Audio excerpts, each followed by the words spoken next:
A spitting image of Nicki Minaj named Lara arrives in the middle of a field, with the GPS telling her that she has arrived at her destination. Confused, she leaves a voicemail for the person who paid her to go there and asks what to do next. After the call, she spots a red box with her name. Inside is a card that says thank you, leaving Lara confused.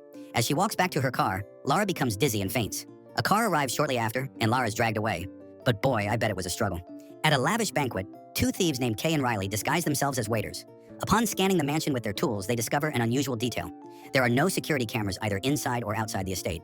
Though the lack of surveillance feels odd, the thieves, experienced in their craft, don't dwell on it since the opportunity for easy riches is too tempting to pass up. Kay and Riley decide to wait until the end of the party when they will be the last ones to leave. Afterward, they quietly retrieve the key to the mansion and slip back in under the cover of night. The next morning, after confirming the foin-ass homeowner, Pierce, has left, they begin their heist, stealing a considerable amount of jewelry and cash. They plan to enjoy a few more days of luxury before moving on. As Kay relaxes on the couch, Riley matches with a billionaire on a dating app and wants to take a 5-mile hike to meet him. Your boy really hungry for some eggplant. That night, a blinding light wakes Kay, and when she looks out the window, she sees the homeowner return earlier than expected. Panicked, Kay quickly straightens the bed and runs downstairs to hide. But by the time she reaches the stairs, the homeowner has already entered the house. With no other choice, she flees to the second floor, trying to stay out of sight. To her surprise, Pierce isn't alone. He's with a guest, a journalist, who wants to interview Pierce. Why these two look like they finna poke each other's rears. The journalist tries to uncover some of the company's secrets, but Pierce avoids his questions. During their conversation, the journalist drinks some wine, which was drugged by Pierce. As the journalist begins to feel dizzy, Pierce reveals his true colors, berating him for wasting his time. The journalist tries to fight back, but he soon collapses, unable to move. He sees Kay hiding on the other side of the room, but his body was too stiff to call for help.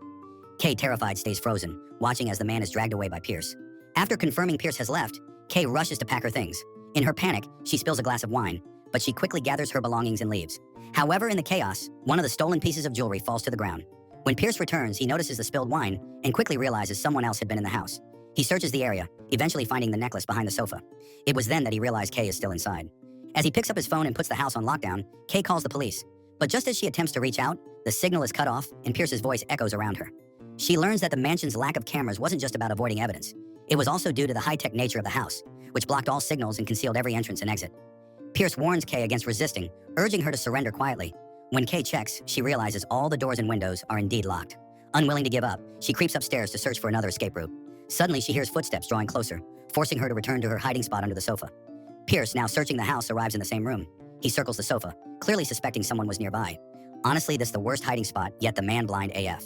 Knowing she can't remain hidden for long, Kay grabs an ornament and hurls it downstairs. The noise works as a distraction, as Pierce, who's armed with a gun, heads toward the sound. Taking advantage of the moment, Kay bolts upstairs. Reaching the third floor, she finds herself trapped with no clear escape. Desperate, she grabs a chair and smashes it against the window, but the reinforced glass refuses to break. As she prepares to strike again, she turns and sees Pierce standing outside, watching her through the window.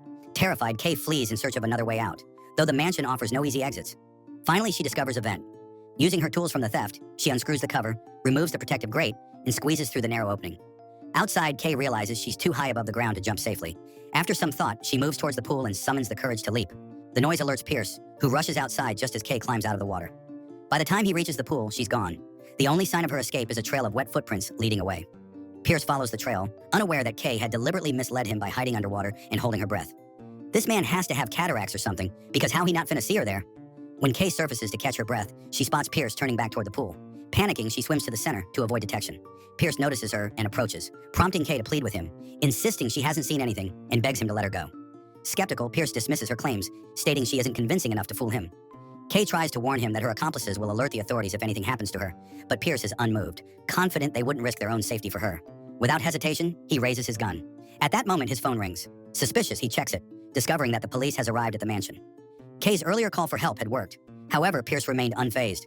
Calmly, he presses a button on his phone, activating a mechanism that causes steel plates to slide over the pool, trapping Kay inside. He then greets the officer Brown at the door, acting as if everything is normal. When the police mentions receiving a report of a dangerous situation, Pierce denies any issues. Still, the officer insists on inspecting the mansion, determined to verify the report for themselves. Pierce offers him a drink, but homeboy too smart for that. Pierce casually claims the wine spill was an accident. However, the sight makes the police more suspicious. Realizing the situation is escalating, Pierce discreetly deactivates the signal-blocking technology in the mansion to ease their doubts. The officer proceeds to check the mansion, heading toward the elevator. Pierce tries to dissuade them by explaining that it only leads to his office, which contains sensitive trade secrets. Despite his protest, the officers insist on inspecting it.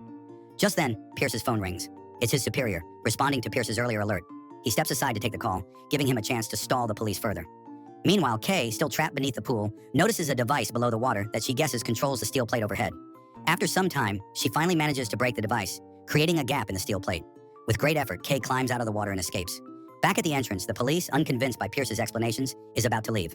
Their slow departure bought time for the mansion's gates to close, sealing Kay inside just as she approaches. Okay, even this policeman, blind and deaf because homegirl was screaming, though devastated, her will to survive keeps her going. She runs to the underground garage, hoping to find another way out. Upon entering, Kay accidentally triggers a car alarm, drawing Pierce's attention. She quickly hides under a car, waiting for him to leave.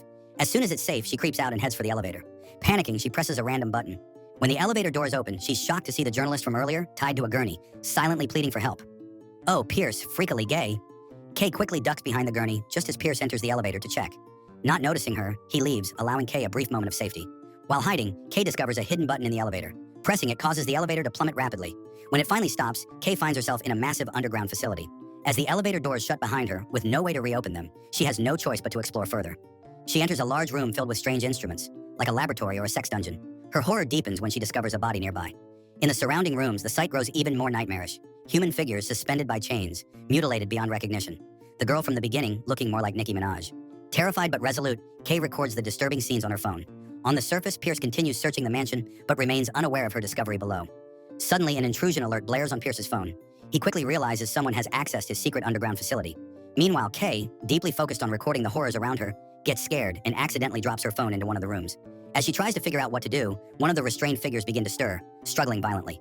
Terrified, Kay abandons her phone and nopes the F out of there. When she returns to the elevator, she finds Pierce waiting for her. This time, he's determined not to let her escape. In desperation, Kay grabs a scalpel and stabs him before rushing back toward the exit. However, her path is blocked by the restrained journalist. Apologizing, she drags him aside and manages to slip through the doors just before Pierce can catch her. Despite her escape from the elevator, Kay is still trapped within the mansion. Just then, a car roars through the gates. It's Pierce's girlfriend, Jessica, who has arrived home unexpectedly. Kay runs to Jessica, begging for help, but the sight of blood on Kay's hands alarms Jessica. Also probably because Jessica racist. She draws a pistol from her bag, ignores Kay's pleas, and forces her back into the house at gunpoint. Pierce returns to the ground floor, and Jessica demands an explanation. Silent at first, Pierce eventually asks her to hand over the gun. Kay tries to intervene, but Jessica hands it over without hesitation, revealing she's also involved in the horrific human experiments. It turns out that the advanced technology developed by their company was based on these experiments. See, this why I don't F with people whose parents look like siblings. Desperate, Kay bluffs, claiming she has already sent the incriminating footage to an accomplice who will release it online if anything happens to her. Pierce hesitates briefly before knocking her unconscious with a tranquilizer. When Kay wakes up, she's tied to a bed, just like the journalist. The following day, Riley casually returns back to the mansion, unaware of the chaos that happened. He calls out for Kay but receives no response.